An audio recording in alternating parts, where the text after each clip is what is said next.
आलसी लड़के की कहानी। एक बहुत ही भोला भाला सा आलसी लड़का था। वह कोई काम नहीं करना चाहता था, बस खाना खाता, घूमता और सोते रहता था। एक दिन उसे किसी ने बताया कि एक आश्रम है जहां पर कुछ नहीं करना पड़ता है और हर दिन 2 समय का खाना और नाश्ता मिलता है, तुम वहां जाकर के रहो।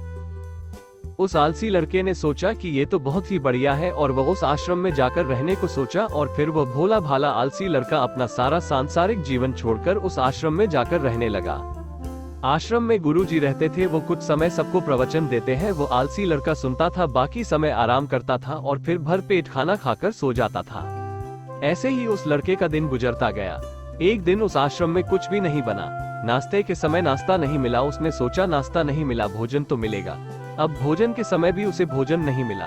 लड़का दौड़ करके गुरुजी के पास गया और उसने पूछा कि आज भोजन क्यों नहीं बना। गुरुजी ने कहा कि बेटा, आज एकादशी है और जितने भी आश्रम के सदस्य हैं उनका उपवास है और तुम्हारा भी आज उपवास है, आज भोजन नहीं बनेगा। वो लड़का आलसी था और उसे भूख भी बहुत लगता था। उसने गुरुजी से बोला कि मैं उपवास नहीं रहूंगा, मुझे भूख लगी है, मैं खाना खाऊंगा। गुरुजी ने बोला ठीक है, जाओ भंडारे में से सामान लेकर के आओ और आश्रम में नहीं बाहर ले जा करके बना लो, लेकिन याद रखना भोजन बनाने के बाद सबसे पहला भोग भगवान को लगाना और फिर तुम प्रसाद पाना। वो लड़का बोला ठीक है और फिर अनाज लेकर नदी की ओर पहुंचा। भोजन पकाने लगा, तैयार हुआ। उसके बाद कहने लगा कि भगवान श्री राम आए, पधारिए, भोग लगाइए। अब जब उसे लगा कि भगवान तो आ नहीं रहे हैं तो फिर कहने लगा कि मुझे मालूम है आपको तो अच्छा खाने की आदत है, मैं बना नहीं पाया और मुझे अच्छा भोजन बनाने भी नहीं आता, लेकिन जो भी रूखा सूखा बना है आकर खा लीजिए। भगवान श्री राम उसकी सरलता पर बहुत ही प्रसन्न हुए और उस लड़के को दर्शन दे दिए। उसने देखा कि भगवान श्री राम आए हुए हैं और उनके साथ में माता सीता भी आई हुई है, लेकिन लड़के ने सिर्फ 2 लोगों के लिए ही भोजन बनाया था, एक अपने लिए और दूसरा भगवान के लिए। और अब क्योंकि भगवान के साथ माता सीता आई भी हुई थी तो उसने उस भोजन को माता सीता और भगवान के सामने ग्रहण करने के लिए रख दिया।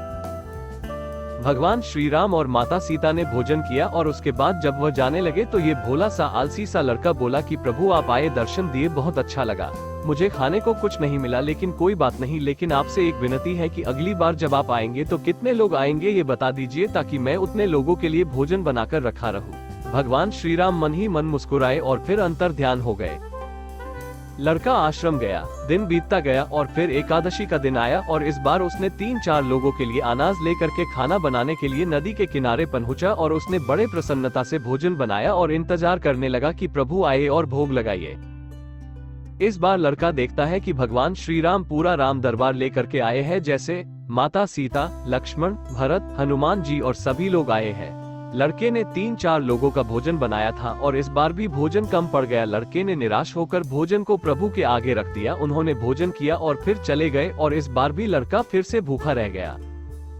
अब लड़का फिर आश्रम गया, दिन बीतता गया और फिर एकादशी का दिन आया और इस बार गुरुजी से कहने लगा कि गुरुजी मुझे इस बार थोड़ा ज्यादा अनाज चाहिए।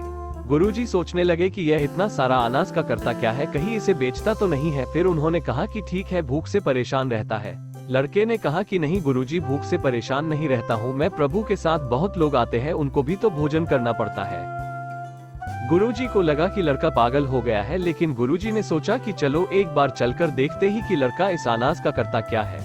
वह भोला सा लड़का अनाज लेकर के नदी के किनारे पहुंचा और इस बार भोजन बनाया नहीं। उसने सोचा कि प्रभु हर बार ज्यादा लोगों को लेकर के आते हैं, इस बार वह जितने भी आएंगे खुद बना करके भोग लगा लेंगे और फिर प्रेम से प्रभु को बुलाने लगा। गुरुजी ये सब छुपकर देख रहे थे कि ये भोजन तो बनाया नहीं और प्रभु को बुला रहा है, लेकिन लड़के ने देखा कि इस बार प्रभु के साथ बहुत से लोग आए हुए हैं तो उसने प्रभु के सामने हाथ जोड़ करके कहा कि प्रभु माफ करना, आप बहुत सारे लोग आते हो, मुझे संख्या पता नहीं होती है और मेरी हिम्मत भी नहीं होती है कि इतने सारे लोगों के लिए भोजन बनाओ। आप स्वयं आए, बनाइए, खाइए और भोग लगाइए। प्रभु मुस्कुराते हैं और अपने साथ आए सभी लोगों के साथ मिलकर के भोजन बनाते हैं। गुरुजी ये सब छुप करके देखते हैं और फिर लड़के के पास आकर के कहते हैं कि तुम ये कर क्या रहे हो। लड़का कहता है कि गुरुजी आपको दिख नहीं रहा है कि भगवान श्री राम पधार चुके हैं, माँ सीता आई हुई है, हनुमान जी आए हैं और भी सभी लोग आए हुए हैं, भोजन बन रहे हैं। गुरुजी ने बोला कि पागल हो गया है, मुझे तो कोई दिख नहीं रहा है। लड़का गुस्सा हो गया और बोला प्रभु आप ये क्या कर रहे हो, एक तो मुझे भूखा रखा है और गुरुजी को दर्शन नहीं दे रहे हो, जो मुझे पागल समझ रहे हैं, कृपा करके गुरुजी को दिख जाओ। भगवान बोले नहीं, मैं इन्हें नहीं दिख सकता। लड़का बोला, क्यों नहीं देख सकते, मेरे गुरुजी तो बहुत महान है, बहुत बड़े ज्ञानी और ज्ञाता है। भगवान बोले, हाँ ज्ञानी और ज्ञाता होंगे, लेकिन तुम्हारी तरह सरल नहीं है। जो सरलता तुम में है वो तुम्हारे गुरुजी में नहीं है। लड़के ने ये बात गुरुजी से कह दी कि भगवान श्री राम कह रहे हैं कि आप में सरलता नहीं है, आप मेरी तरह सरल नहीं है, इसलिए आपको नहीं दिख सकते। गुरुजी की आंखें नम हो गई और रोने लगे कि और बोले कि बिल्कुल सही कहा, मेरे अंदर तुम्हारे जितना सरलता नहीं है, और फिर माफी मांगने लगे। फिर भगवान ने गुरुजी को भी दर्शन दिए। ये कहानी हमें सिखाती है कि जीवन में सरलता सबसे आवश्यक है। जितने सरल बने रहेंगे उतना जीवन में आगे बढ़ते चले जाएंगे।